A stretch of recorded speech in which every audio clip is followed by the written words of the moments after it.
So I'm all over the place because this is really kind of a deep subject, but I think you get what I'm saying. Understand that your consciousness is a charge that basically holds together your personality. Lower vibrations will manifest matter. The material world is in a lower vibration. That's why we have the material world. Okay, so then what's an electron? Electron is nothing more than vibration in a certain part of the dielectric field. What's a photon? It's a dielectric or electrostatic pulse within the wave. I mean, okay, not everything you've ever experienced with your eyes because light's not material, and you get it, but they'll say it is, but it isn't. I named the stream Heavy Conscious because it appears the conscious literally has weight or results in weight within material confinement. This is WitSit Gets It, a man whose intellect is so flat it's a wonder he doesn't trip over it. He's woven such a rich tapestry of nonsense that it spans from flat earth theories to sentient water. In this video series, we are going to review every one of his live streams and videos, dissecting what makes this fruitcake so nutty. So sit back, relax, and enjoy the first ever exploration into a place only known as the void of common sense. It's really weird. Sorry, I was just letting some people get in before we get started. We have like some gravy to talk about though. I have a lot of gravy that I'm going to start ladling on you guys because I save them. Like I come across them and I put it aside. WitSit doesn't merely dip his toes into the pool of narcissistic grandiosity. He dives headfirst, with the swagger of someone who believes he's privy to truths hidden from the rest of humanity. He dons the mantle of the enlightened teacher, wherein he likens the so-called wisdom he offers to gravy, painting a lavish picture of his imagined generosity. WitSit, it seems, views himself as a sage, benevolently offering deep insights from the confines of his self-made pedestal. But a more discerning evaluation quickly peels away the veneer, revealing much of his offerings to be riddled with half-truths, wishful thinking, and arguably purposefully wrong assertions. One might argue that WitSit's consistent use of the metaphor goes beyond mere theatrics. It embodies his need to position himself as the sole bearer of knowledge, casting shadows on anyone outside his fold. The idea of him ladling gravy onto eager listeners implies a dynamic where he, the master, feeds the uninformed, making them indebted to him. It's a fascinating and a somewhat existentially terrifying look into how he massages his own ego, deserving both scrutiny and maybe just a bit of mockery. I don't even want everyone to come together as one. It's not even feasible. It's ridiculous. I don't even want that. I'm going to wake the world up and everyone's going to come together. That's not going to happen. I hate to break it to you guys, because if just 20% of people are on the same page in unison, it's very powerful, like literally powerful. It's not realistic to think that we're all going to be on the same page, and you shouldn't even want that. All day, every day, you're going to get sick. And I don't mean like I was stopped up for a few days. I mean, we drove up here, I was stopped up, I probably wasn't drinking enough water, whatever it is, right? I'm talking about sick, bro, like sick. Like you're going to have an ailment that's very serious. Okay? You're just eating all day, every day. And so your motor slows down because it's getting clogged up, right? That's why when you fast, your body starts to heal itself. It is not because it emits some magical chemical that goes through and cleans up the body. It's that you finally let your body do what it's already trying to do, which is attain a vibrational state of health. Okay, I hope I'm being followed, because sometimes these types of things are hard to explain in the perfect way. I'm hoping I'm not losing anyone. So everything's electric in your brain. That's literally how everything works. And so if that means that when you think of something, it has a physical effect, like literally, like scientifically, like provably, bro. Provably. Scientifically, you can, yes, scientifically. I can manipulate the independent variable and then I get different results. Okay? The intention of what you say obviously matters. So now people will say, well, that's because you're talking. So you're actually emitting sound waves. So yeah, we get it. Sound waves are physical, they have physical effect, but well, you're saying that thinking, dude, you emit vibration constantly. You can also prove that. So if someone lives in like a state of fear, their electromagnetic aura gets really small. like roughly around 2 feet. And if they live in like showing love, it can extend to like 100 feet. 100 feet if you're showing love. Okay? That's a frequency. Now you don't have to talk, you don't have to say anything. It's about what you're understanding, what you're feeling, what you're believing, and what your intentions are. This is very important. This isn't some like metaphysical woo-woo, new agey. No, dude, this is just like basic life that everyone's known forever until now. You know? People get real amped up with the Tartaria thing, and I'm like, yeah, they were advanced, but this is the thing. They just understood basic stuff. It was like they just knew the basic truths of life that we don't know anymore. They weren't like mind-blowingly smart. It's just that they had the information. This is gonna get kind of deep, right? But matter itself is nothing more than energy. Matter is just vibration. You can disintegrate matter with vibration, thus the inverse must be true. You can manifest matter with a certain vibration. Now, high frequency and vibration makes matter disintegrate, so logically, inversely, you get matter from a lower resonance. And this makes sense because density is proportionate to frequency. Like if you introduce high frequencies to matter, then you can manipulate the density. You can make it levitate and everything. Okay, so basically this material world is a lower vibration of the spectrum. That's why we have trees and grass and cars and eyes and humans and the hue of a man. We have living men and women everywhere because they're in a material vibration, right? And so the earth is a lower vibration.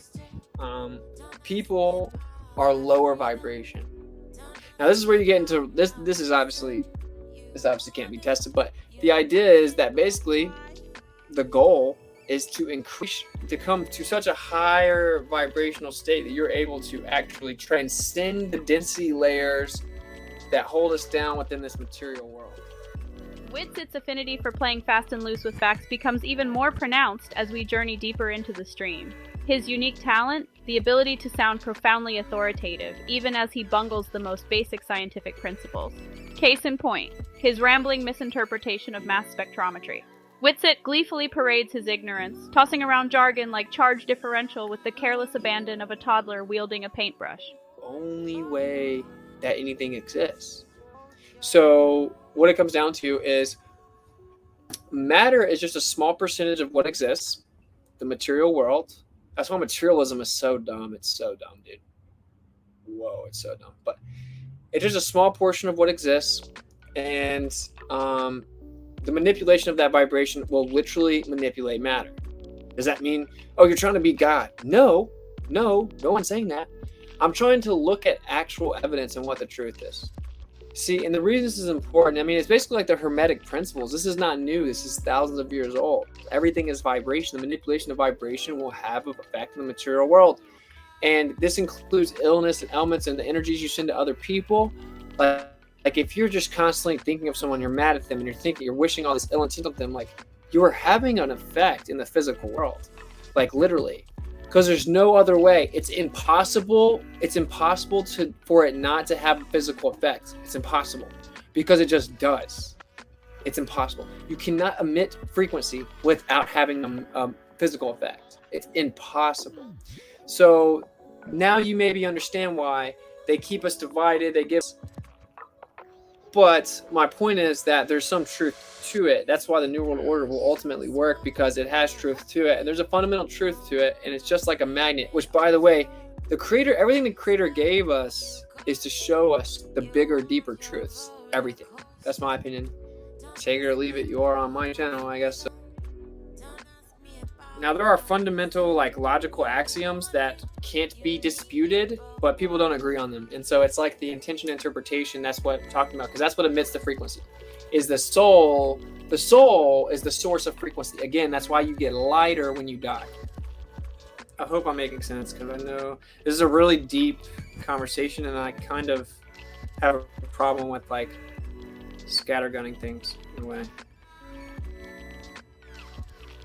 A lot of people are like, oh, you used to sound smart. I'm like, that's crazy. When I hear myself, I'm like, I think I sound dumb. I'm just scattergunning. I can't start talking really fast and can't catch up with my own thoughts. But okay, look. So if you see that one, all coherent. This is a magnet. This will stick to your fridge or whatever. You can pick up a car, right?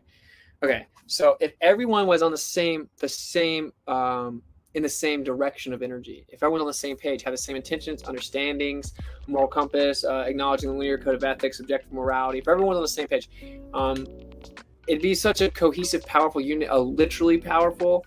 That's why they call it power. It's literally power. It's literally power. Like, they wouldn't really be able to manipulate and divide us the way that they do. So what they do is they keep us on all these different wavelengths with different intentions. He even ventures into the thoroughly debunked territory of human thoughts influencing water's physical structure. While such claims are tantalizing to the uninitiated, they reveal more about WitSit's desire to be perceived as groundbreaking than any genuine understanding of the subject. So I wouldn't say that it's just really a crazy thing. Like, they don't have a soul, or depending on how you define it. And if we're talking about the physical characteristics, like scientifically, they do have, well, they have an intrinsic electric resonance. I don't know. That's really interesting. We could try to EEG. I'm sure they've done it. EEG animals, dogs and stuff, and see what the manipulation is like. Okay, I'm sorry. I don't want to rant too much all over the place, but it's very simple. What I'm trying to show you. I hate the videos didn't work because it really kind of puts you in the right type of vibe to understand what I'm saying. But anyway, so I showed you guys that there's resonance. You put sand on there, you introduce certain frequencies, it'll make different type of molecular structure. You can do this. I've shown this on this channel quite a few times. I actually forgot his name though. Dr. whatever, Japanese guy. He worked with the water.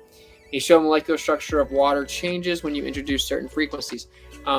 Actually, I heard Terrain, the movie with Kaufman. They have a girl. She has some ice. Puts the water in the freezer and then looks at a picture of a light pole and thinks about it, concentrates on it, and then the ice, once the water freezes, it takes like the shape of a light pole. I don't know. I haven't seen it. Beyond grandiosity and defensiveness, there's the unmistakable scent of manipulation that wafts through WitSit's narrative. This isn't merely about fostering belief, it's about influence, control, and perhaps a bit of profit. As he bemoans the costs associated with his court case, he coyly introduces the idea of a GoFundMe. I got like $600 fine, like $580, and I'm not allowed to go to Yellowstone for a year, and he unsupervised probation for a year. Federal probation for a year for talking inside an RV in America, bro. And there are people that like applaud that, dude. They're like, yeah, I'm so glad. That's what you deserve. People suck, man. I'm like, bro. Anyway, long story short, I filed a notice of appeal. Appeals are $500 a piece. To get the transcript is like gonna be like $2,500. So to appeal those cases, which I could have just paid a couple $100 months ago, right? I'm fighting it though because I think it's important. Basically, just working for a lawyer. A bunch of people hitting me up, like needing help with their stuff, and they know that I researched a bunch of stuff recently, so they're needing help, and so I'm trying to help all these people out for free. Basically, be a lawyer. I think I have like 7 criminal cases I'm helping work on, and 8 civil cases. I'm obviously not making any money doing that. I believe that there's more than 1,000 watching that. I think it's very funny that there are people that sit in here and do nothing, and they're gonna be like, "Oh, Austin, you're trying to get money for your case." It's like, what are you doing? I'm only doing this to try to do is what am I getting out of this? It's like, I will just say, I think one of the number one things that makes the creator mad is constantly judging and talking down to people without self-reflection. I think it's like one of the number one things that makes the creator mad. But yeah, so I could have just paid a couple $100, easy peasy, not worried about it. And I'm trying to fight it because I think it's what's right. I'm trying to make a change. I think that we are going to. It just, the reason no one ever does is very difficult, and they make your life like suck, and then just try and like, oh, never mind, you have to come here. Oh, never mind, you have to come here. Sorry, we didn't call you back, but that's your fault. Oh, you have to physically. Oh, sorry, it got lost in the mail. Oh, sorry, went to the wrong room. Oh, sorry, we lost it again. Oh, sorry, we lost it, and now it's late, but that means it's your fault. Oh, you paid priority express mail. I was supposed to get it in a day, but it took a week. Yet, details about the fund's use remain conspicuously absent, casting doubts on his intentions. WitSit also adopts a rather peculiar strategy of chastising his viewers for their concerns about his finances. It's a classic redirection tactic. Paint oneself as the beleaguered victim, turning the spotlight away from one's own dubious actions. And of course, there's his frequent lamentation about his personal sacrifices in the name of truth. Oddly enough, these sacrificial tales often dovetail with mentions of his financial struggles. For a fact, like the creator showed me. And so I think it's really funny. And you know who I'm talking about. I'm not going to say your name, and you know who I'm talking about, because you're a consistent person that does it. And I just want you to know the creator sees you, and you're like a little fake version of reality where everyone on the internet thinks you're such a holy person. The creator knows that you're sitting there judging everyone, constantly judging everyone, talking down to everyone, but not self-reflecting. The creator knows. And what I would suggest is maybe stop like thinking you're so much better than everyone or trying to judge and talk down to everyone. I'm saying that the creator doesn't like it. And you can take it or you can leave it. Take it or leave it. That's what that is. That's what that is, bro. That's my point. Whenever you're constantly like, you didn't do this right. Oh, where's Austin Cece? Oh, Austin Cece aren't the right color. Oh, why are they not long enough? Oh, why did Austin shave his beard? Oh, he's a sinner. He must be a sinner. He shaved his beard. Oh, why does Austin do this? Austin, why don't you just go do this? I sold all my. The fact that someone can sit over there and like have a holier than now vibe and be like, oh, you're gonna ask for money? You're gonna try to make money on the internet again? I can't even talk too much about it, which sucks. I'm like really transparent with you guys, and I have to be kind of tactical about what all I say, but yeah, I don't know. Like anyway, I'm talking to like an attorney. He's dope. Don't need any more details, really. He's super cool. Knows what's up with the earth, etc. And yeah, we're just gonna it's gonna be epic. We're making big moves. We're gonna start to make really big moves, and it's going to be epic. Trust me. But that's why I can't say too much. And it's like, I don't even care. I will never capitulate to people like that. Like, maybe do some self-reflection, go pray and meditate and ask what you need to work on. Ask the creator what you need to do better. Maybe. All right, cool. I'm glad we got that out. So yeah, but I will address the whole idea of the finance. I'm trying to figure out what I was going to do. I had to take a break. I have a lot of stuff going on. Like, I've been working nonstop on all these different things, like seven and 6 cases. So that's 13 cases, and investing lots of time and reading tons of stuff just to help people out. And I know the creator is sending these people to me. It's not a coincidence. These people are being sent to me as soon as I've learned about it and how I can help them out. And I'm trusting him, and I'm going to do what he wants me to do. Just like the attorney coincidentally was an hour away from where we had to go 16 hours up to register the vehicle. And we did not know each other, had no idea. And coincidentally, that's where he was, 1 hour away, all the way. I mean, you can't make it up. The creator is doing this. And you know, whoever donates to support it, then I think that way is the way I feel led to try first. So anyway, there's that. It says everyone's so concerned with. It's just really frustrating. We almost got through a whole stream without it. It's just really frustrating. We almost got through a whole stream without it. 20 companies hit me up and asked me to advertise their items, but I don't do it. Right? So I never will. Never will. So yeah, it's just a lot, man. It's a lot. But anyway, so I think he was telling me is like kind of to help determine where we would go. It's almost like I'm gonna add up all that stuff it would cost to do it and like start a GoFundMe or something and see if it's supposed to be right. And if like, cause it's like that's a lot of money, bro. And like I've already put thousands and thousands and thousands after selling all my stuff. Drawing our expedition to a close, one can't help but marvel at the spectacle that is WitSit. His character emerges as a heady cocktail of overblown self-importance, a disdain for factual integrity, and a penchant for manipulative tactics, though he may genuinely believe in his own hype. There's an undeniable undercurrent of self-service that permeates his every word. His desperate attempts to claw his way into some sort of relevance and convince his audience of his intelligence raises questions about his own self-awareness. Using repeated mantras and parroted quotes word for word makes me wonder if amid his echoed rhetoric he hears the whispered confessions of his own mediocrity, being pushed further and further back from the edge by the copium he receives from his fans. until he inevitably collapses in on himself, his shattered thoughts scattering off into oblivion. WitSit's quest for admiration and dominance is palpable, and while it might provide him fleeting moments of validation, it does his audience a profound disservice. It's clear he understands the true lack of power he really has, and fights to compensate as much as possible. His constant mantras and reassertions that he's This is how you win, bro. during live debates is an excellent indicator of much more serious problems in the future and his own inability to completely convince himself of his own lies. He's a clear example of the lowest form of pseudoscientist, one that preys on the most gullible and ignorant of society, one of the only people on Earth that even the worst young Earth creationists tower over intellectually. So absolutely delusional and stupid that he's made himself king of the flirfs, the bottom of the bottom, which is exactly where he should be.